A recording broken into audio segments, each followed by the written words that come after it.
오늘 역시 우리 열왕기하 5장 말씀으로 대를 나누겠습니다. 자, 나만이 병이 나았습니다. 이 나만의 병이 나았다는 것은 단순한 그런 일이 아니지요. 그야말로 죽음 가운데서 구원을 받은 그 장면을 우리는 여기서 볼 수가 있습니다. 자, 그렇게 죽음 가운데서 구원을 받은 나만의 마음은 어떻겠습니까? 누가 나만에게 성령의 열매 9가지가 있는데 그것을 맺어라 이렇게 말한다고 해서 나만이 기뻐하며 즐거워하며 화목하고 온유하고 절제하고 사랑하고 양선이 있고 그렇겠습니까? 아닙니다. 성령의 열매는요, 나타나는 현상이 되어야지 이런 9가지 열매가 있는데 이것을 너희가 반드시 맺어라 이렇게 하면 그거는 신념에다가 호소하는 겁니다. 성령의 열매는 믿어졌으므로 나타나는 현상이 되어야 하는 거죠. 자, 이에 나만에게 나타났던 현상이 무엇입니까? 그의 고백이 무엇이었습니까? 온 땅 가운데서 하나님이 계시는 곳은 오직 이스라엘밖에 없다는 것을 이제야 알았습니다. 매우 중요한 고백입니다. 창조주 하나님이 이스라엘에만 계십니까? 아닙니다. 그런데 왜 나만의 고백은 온 땅 가운데 하나님이 계시는 곳은 오직 이스라엘밖에 없다라는 고백을 했습니까? 그것은 하나님께서 이루실 그 구원을 약속하신 그 약속이 어디에 있다는 겁니까? 오직 이스라엘밖에는 없다. 이스라엘에만 구원의 언약이 있다.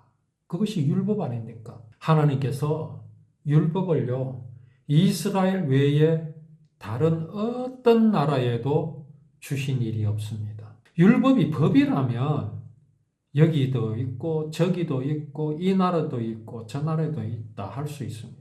그러나 율법은 분명한 약속입니다. 거기에 기록하여 지키게 하신 모든 모양과 모습들이 사람을 착하게 살게 하시려는 것이 아니라 하나님께서 이루실 사랑, 하나님께서 이루실 구원의 모양과 모습을 보여주시고 약속하신 것입니다. 그 약속을 어디에서 이루십니까? 이스라엘 땅에서 이루실 것이기 때문에 하나님이 계시는 곳, 곧 약속을 맡은 나라는 이스라엘밖에 뿐이다라는 나만의 고백입니다. 이걸 누가 가르쳐 줬습니까? 아닙니다. 그는요, 이스라엘을 침략했던 사람입니다. 이스라엘을 침략해서 이스라엘과 싸워서 이겼던 사람입니다. 그러한 가운데 그는 이스라엘에서 무엇을 발견했겠습니까?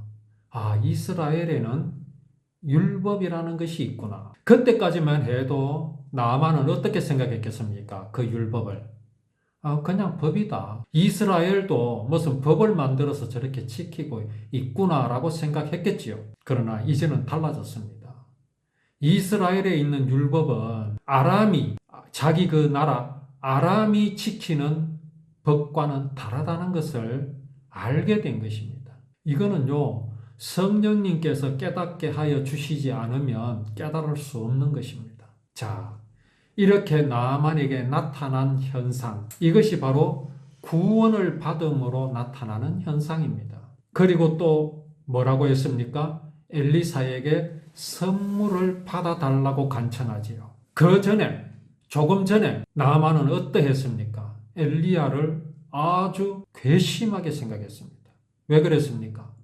적어도 아람 나라의 군대 장관인데 이런 나를 한번 만나주지도 않고 뭐라고 했습니까? 저 요단강에 가서 7번 몸을 씻어라. 그것도 직접 말하는 것이 아니라 종을 시켜서. 이게 참 얼마나 그 사람의 마음을 아주 무시하는 겁니까? 이런 천대를, 무시함을 나만은 당해본 적이 없습니다. 누구도 그의 앞에 와서 머리를 조아리고 그를 칭송하며 그를 섬겼습니다. 이랬던 나만에게 자기가 얼마 전에 전쟁해서 승리한 패전한 그 나라의 한 선지자가 감히 자기를 만나주지도 않고 종을 통해서 그저 말만 툭 던지는 이런 모습을 보고 나만은 심히 분개하였죠. 그런데 지금 나만은 어떻게 됐습니까? 그런 엘리사에게 자기가 가지고 온 선물을 받아달라고 간청을 합니다. 무엇이 나만을 이렇게 만들었습니까? 착하게 살아라는 교훈입니까? 선하게 살아야 되겠다는 그 지식 때문입니까? 선과 악을 구별할 줄 아는 그 지식이 나만으로 하여금 이렇게 만들었습니까? 아니지요. 나만이 여호와의 살아계심을 두고 맹세하지만 하나님은 이스라엘에만 계시다라는 그 고백이 자기의 신념으로 했다면요. 나만은 그가 한 말에 대해서 칭찬받기를 원했을 겁니다. 아닙니다. 이거는요, 자기도 모르게 입에서 새어나온 겁니다. 누구도 그거 막을 수 없습니다. 혹시 입으로는 내뱉지 않는다 할지라도 그 마음에 있는 것은요, 부정할 수가 없습니다. 그리고 엘리사에게 선물을 하겠다는 마음이 그 속에서 일어났습니다. 이건 누가 막을 수 있습니까? 못 막습니다. 왜요? 자기는 죽었다가 살아났거든요. 죽음보다 더 두려운 것입니다. 문둥병이요. 저번 주에도 말씀드렸지만 이 문둥병은요, 자기 하나 죽는 것으로 끝나는 게 아닙니다. 가문이 멸절합니다. 가문이 천대를 받습니다. 차라리 죽으면 어떻습니까? 국가 유공자라도 되지요. 자, 이제 나만이 엘리사에게 선물을 한다고 하지만 엘리사는 거절합니다. 그 대신 무엇을 달라고 했습니까? 이스라엘에 있는 흙을 달라고 합니다. 아마도 돌에 가깝습니다. 이제 그는 돌아가서 진정으로 하나님 앞에 제사 드리기를 원합니다. 여기 제사는요, 오늘날 그 유교 문화로 인해서 드리는 그 문화로 드리는 그런 제사가 아닙니다. 가장 좋은 과일, 가장 좋은 생선, 가장 좋은 고기, 이런 것들을 정성스럽게 만들어서 조상에게 바치는 그런 제사가 아닙니다. 내가 정성을 드리니 정성을 받아 주옵소서, 그런 제사가 아닙니다. 여기 제사를 하나님 앞에 드린다는 것은 희생 제물을 드리는 겁니다. 그 희생 제물은 흠이 없어야 합니다. 가장 좋아야 합니다. 그런 양이나 소를 드려야 합니다. 이것은 내가 가장 좋은 것을 드리니 하나님 이것을 기쁘게 받아, 그런 의미가 아닙니다. 왜 가장 좋은 것, 흠이 없는 것으로 해야 되느냐? 그 이유는 그 제사를 드리는, 그 희생 제물을 드리는 사람의 허물, 사람의 죄 때문에 죽어야 할 희생이기 때문에 그렇습니다. 만약 병이 들었거나 흠이 있어서 죽는다면 그것이 어떻게 사람의 죄 때문에 죽었다 할 수 있겠습니까? 죽을 이유가 아무것도 없는 건강한 희생 제물을 가지고 와야 합니다.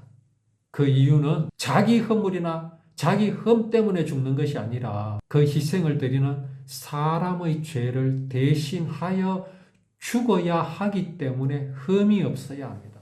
병이 없어야 합니다. 그런 의미로 가장 좋은 것을 드리는 겁니다. 그 희생을 드릴 제단을 나아만은 만들고 싶어졌습니다. 전에는 그런 거 없었습니다. 그 희생을 드릴 제단을 왜 나아만은 쌓기를 원했겠습니까? 지금 내게 병을 낫게 하여 준 그 하나님, 그 하나님의 사랑이 이루실 구원의 모양과 모습이 어떠하다는 것을 나아만은 알게 되었습니다.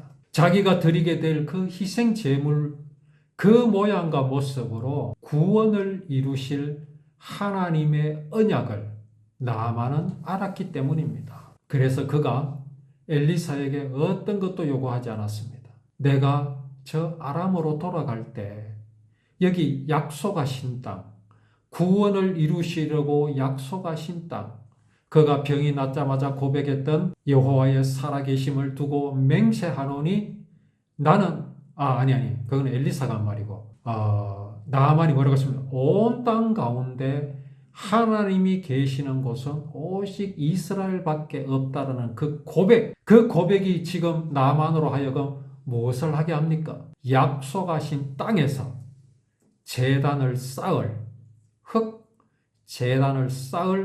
돌을 가져가기를 원합니다. 누가 강요했습니까? 너는 이렇게 하면 구원받는다고 했습니까? 아닙니다. 구원을 받았기 때문에 이런 마음이 생긴 겁니다. 그런데 오늘날 교회는 뭐라고 말합니까? 그러므로 인해 나타난 현상을 가지고 자꾸 말합니다. 어느 부자 청년이 예수님께 왔지요. 내가 어떻게 하면 구원을 받을 수 있겠습니까? 예수님 말씀하십니다. 네가 율법을 다 지켰느냐? 이웃을 네 몸과 같이 사랑하라 하신 이 율법을 네가 지켰느냐? 청년이 말합니다. 내가 어렸을 때부터 그 율법을 지켰었나이다. 예수님 또 말씀하십니다. 그러면 네가 가진 재산을 다 팔아서 가난한 이웃에게 나누어 주라. 그때 청년이 어떻게 했습니까? 마음에 근심하여 떠나갔습니다. 재산을 모두 팔아 가난한 자에게 나누어 주면 구원받습니까? 그 말 아닙니다. 하나님은 이 청년의 마음을 꿰뚫어 보신 겁니다. 예수님께서는 이 청년의 마음을 아신 겁니다. 그가 율법을 지켰다고 말합니다. 그는 하나님을 제일로 섬긴다고 말합니다. 그러나 그 마음에 무엇이 있었습니까? 그 재산을 팔 마음이 없었습니다. 왜요? 그 마음에 하나님을 제일로 섬기고 그는 율법을 다 지킨다고 하였으나 진짜 그의 마음에 하나님은 하늘에 계신 하나님이 아니라 자기 재산이었다는 사실입니다. 이를 두고 재산을 팔면 마치 구원을 받는 것이냐 말하고 있습니다. 아니잖아요. 그 말씀이 아니잖아요. 네 마음에 있는 하나님이 진짜 누구냐라는 걸 예수님께서는 꿰뚫어 보시는 겁니다. 자, 나만이 완전히 변했죠. 그에게 있던 하나님이 완전히 바뀌었습니다. 자기 명예가 그의 하나님이 아니게 되었습니다.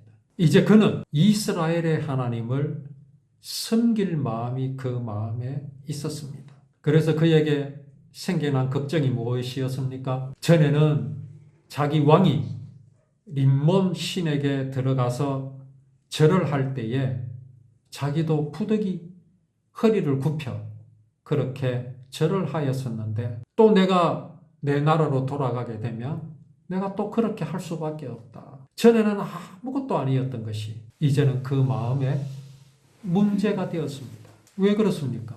왜 문제가 되었습니까? 진실로 살아계신 하나님을 알았기 때문에 그런 겁니다. 누가 그에게 그렇게 하지 말라고 하면 안 했겠습니까? 아닙니다. 이제 그는 전에 그 마음속에 하나님이었던 림몬이 사라져버렸습니다. 림몬은 그에게 더 이상 하나님이 아닙니다. 절할 이유가 없고 그에게 절한다는 것은 그 마음의 가책이 되었습니다. 그때 엘리사가 뭐라고 말합니까? 아무 말도 안 하고 그냥 평안히 가시오. 평안히 가시오. 걱정할 것 없다. 네가 허리를 굽히는 것은 네가 그를 믿어서 굽히는 것이 아니라 너희 왕이 그렇게 하니까 네가 그럴 수밖에 없는 것 아니냐. 걱정하지 마라. 이런 말을 엘리사가 나아만에게 전해줍니다. 왜요? 나아만이 완전히 바뀌었거든요. 전에 림몬 신전에 들어갔던 그 나아만이 아니라는 겁니다. 자, 이런 나아만, 그의 변화된 모습을 바라볼 것입니까? 아니면 그를 이렇게 변화를 시키신 하나님을 바라볼 것입니까?